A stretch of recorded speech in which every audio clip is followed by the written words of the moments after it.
I think there's a bit of a weird dilemma in the creative world, that there's this idea that anyone with a creative pursuit needs to uh, hide themselves away and make space and time. I talk a lot about space and time for our creativity, but there's this idea that you've got to like carve out this silent Zen-like workspace and kind of create in completely in your own sphere, and you can't have outside things influencing you. But there's no such thing as a self-made flower. It has to grow in an environment and an ecosystem that's primed for life, in a Goldilocks zone where it's perfect for it to grow. Like plants that grow well here in Ireland don't always grow well in other countries because they're too dry or too hot or even colder than Ireland, for example. There's a whole system, and that's not forgetting that there's this beautiful external light and heat source that's giving energy to the whole system. And thankfully in Ireland, in the start of April, we're starting to see some of that light and heat as spring really takes hold and the flowers are coming out, and the place is warming up, and it's lovely. Beautiful sunny Friday afternoon here. Was sitting out in the sun earlier on and just reveling in it. And in the same way that there can't be a self-made flower, there can't be a self-made human or artist, creative, writer, poet, dancer, musician, photographer, whatever your thing is. There's no way for that to happen in complete isolation. Yeah, you can isolate yourself. You can take yourself away from the world for seasons, but you can't do that for very long because there's a whole ecosystem surrounding it.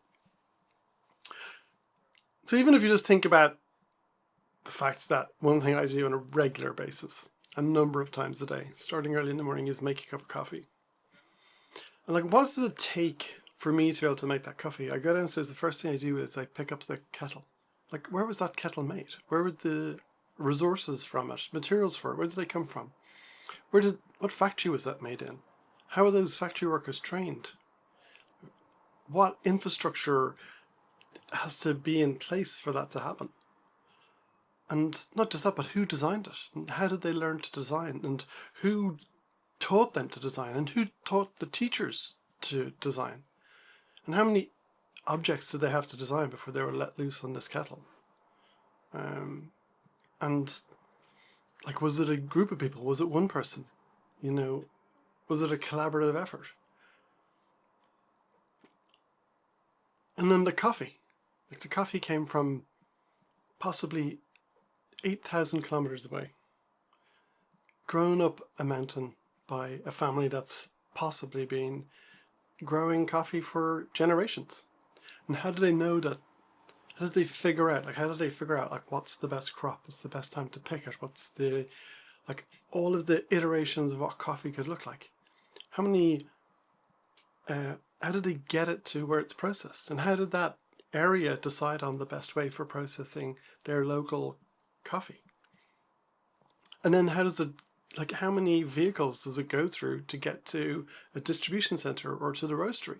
How many vans, trucks, ships, lorries, trains potentially has that had to go through to get somewhere where it can be roasted? And then the roaster, like, how do they know what's the perfect balance of heat and time to roast that coffee for in that specific natural batch with natural batch variants? How many times have they roasted coffee to get to a place? And we haven't even talked about getting it onto the shelves at the shop that I picked it up from, or how does clean water come out of my tap, or how when I press the heat to turn on, all that electricity. There's so much that goes into a simple task that I do in a couple of minutes in a day and multiple times a day. And that's just the start of it. So much goes into that one thing of making a cup of coffee, that like this whole connected global ecosystem.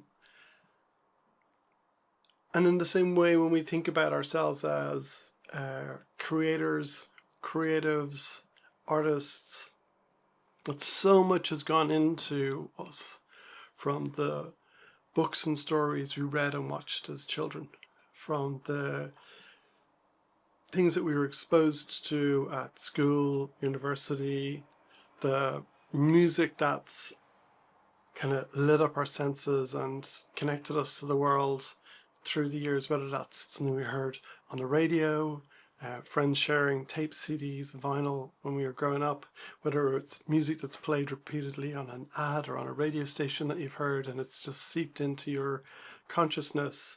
Like all of those things are like an amazing kind of ecosystem for your thoughts and your creativity and your connectedness to the world and your ability to step into growing something new with inside that incubator. Okay, someone's visiting. Okay, the dog stopped barking. But I just wanted to share 3 C's of connection. And I just want to kind of posture this idea that we all need crew, community, and collaborators.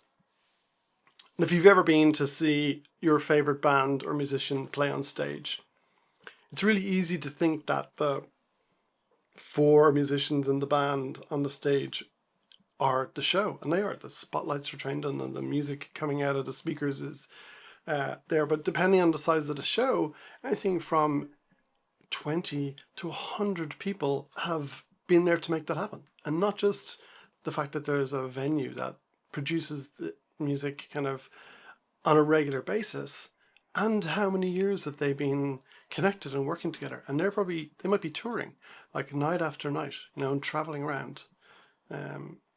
And there's so much work to make that happen, that this idea of crew, this idea of like people that we can get alongside with and work, and and we all come with something different. In the same way that members of a band come with something different, they play different instruments, they layer up in different areas of the of the frequency spectrum, and they share different moments in the songs.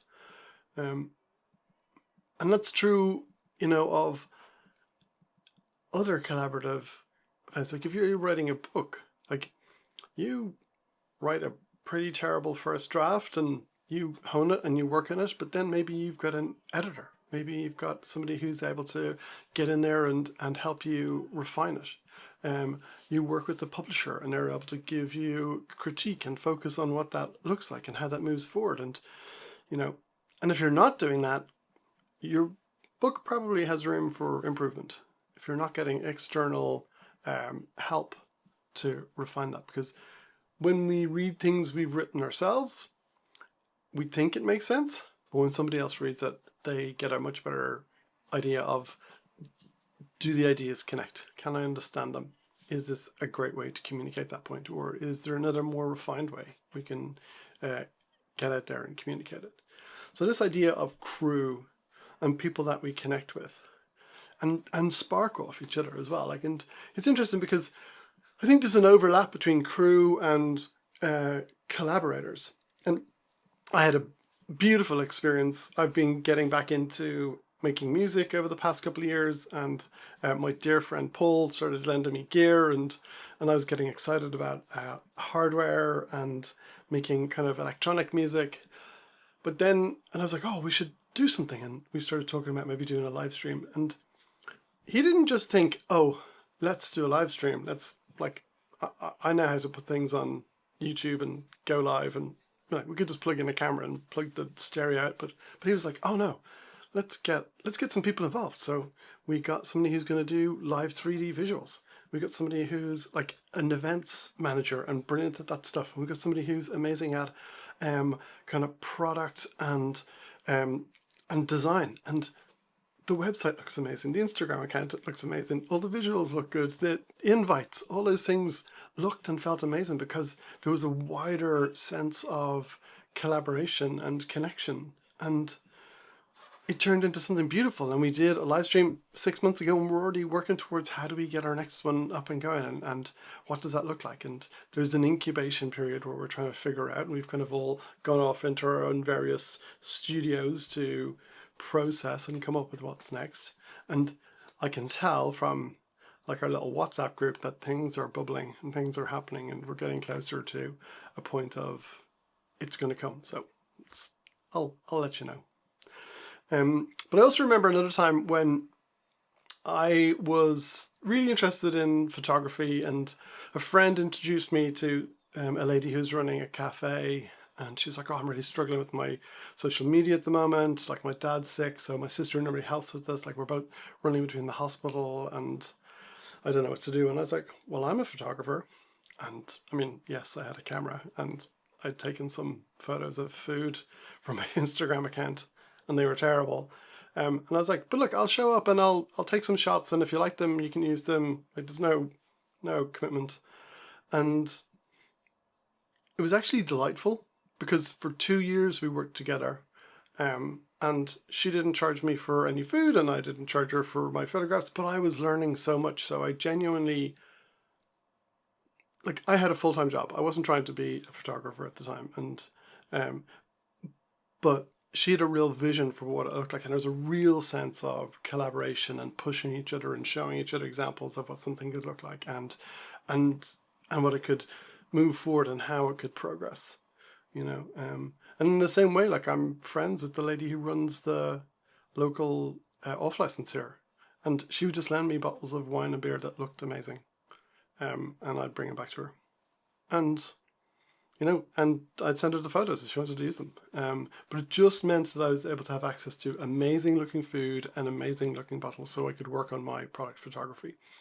And it just came down to a collaboration and a relationship, and a shared interest. And yeah, there was, some things were beneficial for me, some things were beneficial for them. Is that sense of collaboration, and it wasn't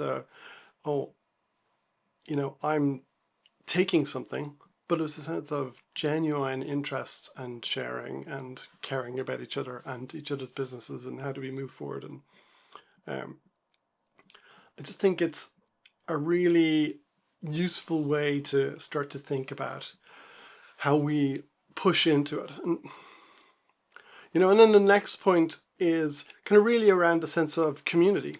And community can mean so many things. It can be local, and there's so many communities online at the moment, and I think our responsibility when we show up in a community, particularly in a new sense, particularly as a creator, is there's so much we can offer in terms of support and encouragement, like gently critiquing other people's work, and like if we've got a skill or a knowledge in our sphere, to be able to share that and lean into it. And because everyone's at a different stage of their journey. And it might be that you aren't completely au fait with the technicalities and you need help, but there might be some other area that you have a sense of wisdom. Like if you've got a lot of experience and a lot of ways of connecting with people, then like there's lots of other things that you can do to share. And I probably should have said this right at the start. I really feel that this is irrelevant of the fact that you're an introvert or an extrovert. Because even as introverts, you still have to have people around you, people to support you, people to care about you, people to show up to your shows. And I know that takes energy and effort. I get that. And I also think that over the years, like, I would definitely describe myself as an extrovert. But I have really started to enjoy the peace and quiet and silence and solitude of a good walk on my own with the dogs, or a quiet morning with a cup of coffee in my journal. And I really appreciate that and understand how that's restorative to me. And it can't always be outward go, go, go.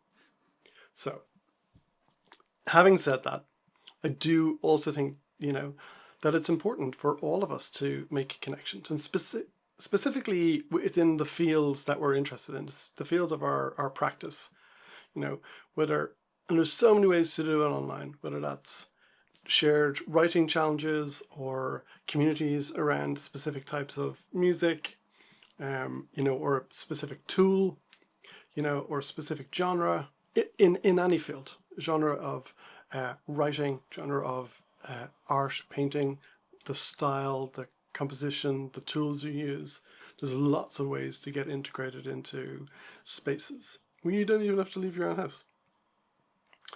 But I also think that it's really useful to start to make real world connections, because then those collaborations can start to unfold in new ways, and you can find new collaborators and new support. Particularly if you're coming back to it, particularly if you're something you're rekindling, something that, it's not something that's part of what you have been doing, but you really want to get back into it. And that's really where I focus and where I want to help.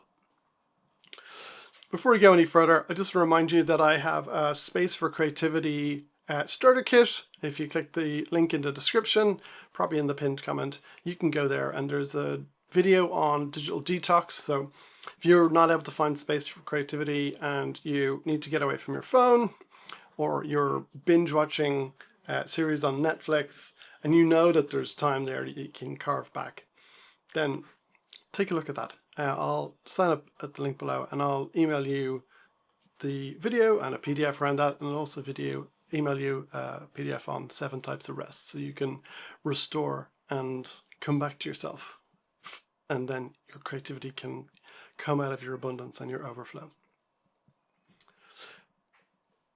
And another thing about community and also about space, this is something that I've encountered a couple of times when talking to clients, is they've created space by kind of getting to the end of the day and going, if I can just keep my head down for 30 minutes before dinner or before the kids have to go to bed, I can probably whip out my guitar and do a little practice.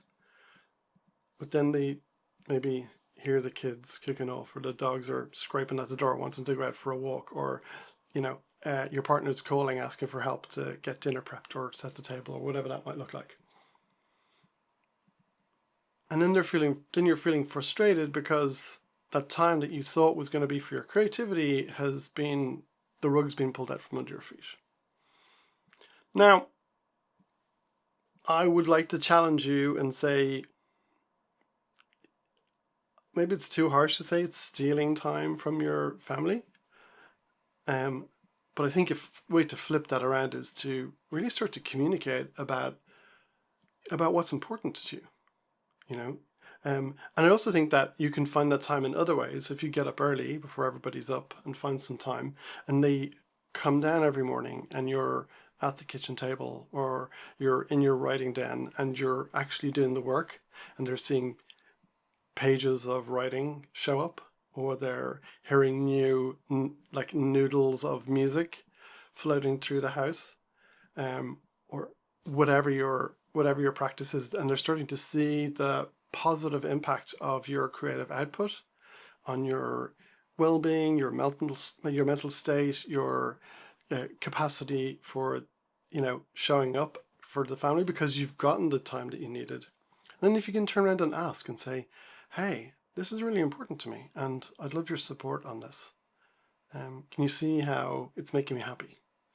I think we just need to turn around and ask that, and I think, like you said, the best way is to show how important it is by making the space, by putting down your phone or maybe your game controller, whatever it is, and making some space out of from yourself to allow that to happen, and push into it.